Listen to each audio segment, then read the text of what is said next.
Muy bien, mis estimados alumnos del segundo año de secundaria, el día de hoy vamos a trabajar con geometría y el tema que vamos a desarrollar es el tema de ángulos. Muy bien, el ángulo es la figura geométrica formada por dos rayos con un origen común. Los rayos podemos observarlos aquí, o B o A, y el origen común sería O. Pero esos elementos, rayos y origen, cambian de nombre y se denominan elementos del ángulo. Al origen se le va a denominar vértice O y a los rayos lados, el lado OA y el lado OB. ¿Cómo se denota un ángulo?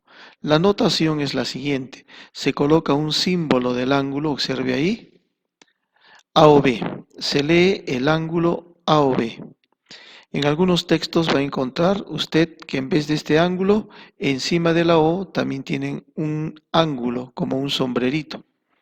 Sea cual sea la notación, el vértice siempre se encuentra en el medio. Si nosotros encontramos una M delante de un ángulo, se lee la medida del ángulo AOB. Y en este caso la medida del ángulo AOB, en nuestro ejemplo sería alfa. Bien, hay algunos elementos que debemos de considerar cuando se habla de ángulos. Por ejemplo, la bisectriz. La bisectriz es un rayo cuyo origen es el vértice del ángulo. Lo divide en dos ángulos parciales de igual medida. Lo divide en partes iguales. Y OH sería la bisectriz del ángulo AOB. Muy bien. También es muy importante, se les ha pedido su transportador, su juego de escuadras, reglas, escuadras y transportador. Porque acá podemos observar que tenemos un ángulo, el ángulo AOB. Es pequeño. Si pongo el transportador, de repente no voy a alcanzar a medirlo. Es por eso que se sugiere que tenga su regla para prolongar el segmento OB y para prolongar el segmento OA. Luego se va a ubicar el transportador, pero de la siguiente manera. Observe que el transportador tiene en varios un huequito exactamente aquí, donde está la manito, ¿cierto? Ahí hay que hacer coincidir el vértice y en cualquiera de estos lados se hace coincidir el lado, en este caso sería el lado OA. Observe la prolongación para que se pueda medir. Y para saber cuánto vale el ángulo, empezamos a contabilizar desde 0.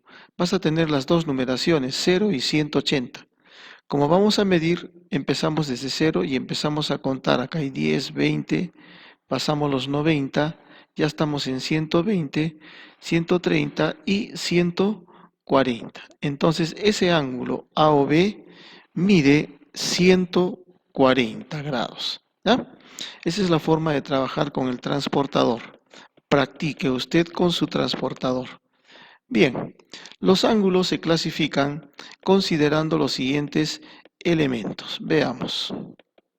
Según la medida, los ángulos pueden ser agudos, ángulos rectos, ángulos obtusos.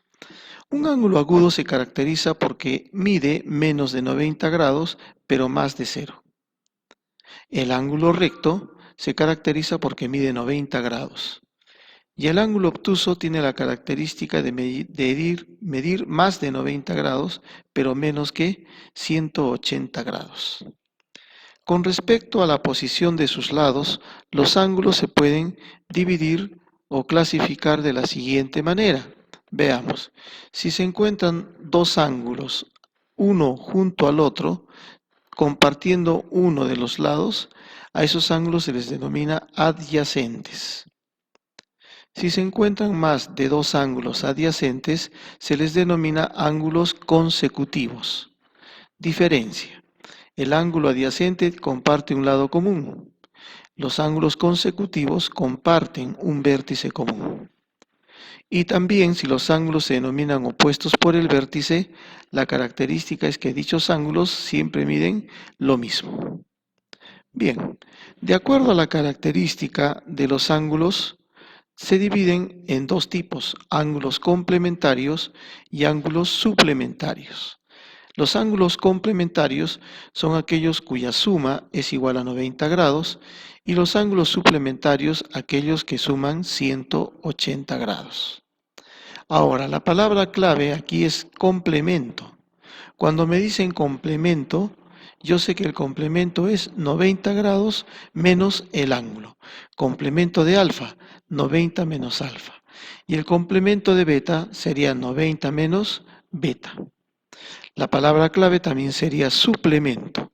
El suplemento de gamma es 180 menos gamma y el suplemento de delta es 180 menos delta.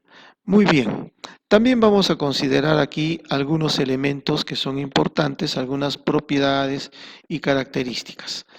El ángulo se mide, la amplitud del ángulo se mide en el sistema sexagesimal, es decir, en grados sexagesimales. Pero ese grado sexagesimales también se divide en minuto, y el minuto es la 60ª parte de un grado. Y también se divide en segundos, y un segundo es la 60ª parte de un minuto. ¿Ok? Vamos a trabajar con grados, minutos y segundos. Bien, cuando los ángulos se encuentran hacia un mismo lado lateral, estos ángulos suman 180 grados. Se dice que este ángulo es un ángulo llano o semiplano. Pero también existen ángulos alrededor de un punto, y estos ángulos alrededor de un punto suman 360 grados. Ojo, cuando hay dos ángulos adyacentes que suman 180 grados, se le denomina ángulo par lineal. Cuando hablemos de par lineal, automáticamente vamos a graficar dos ángulos suplementarios. Eso sería todo, estimados alumnos, y nos vemos en el próximo video resolviendo ejercicios. Paz y bien.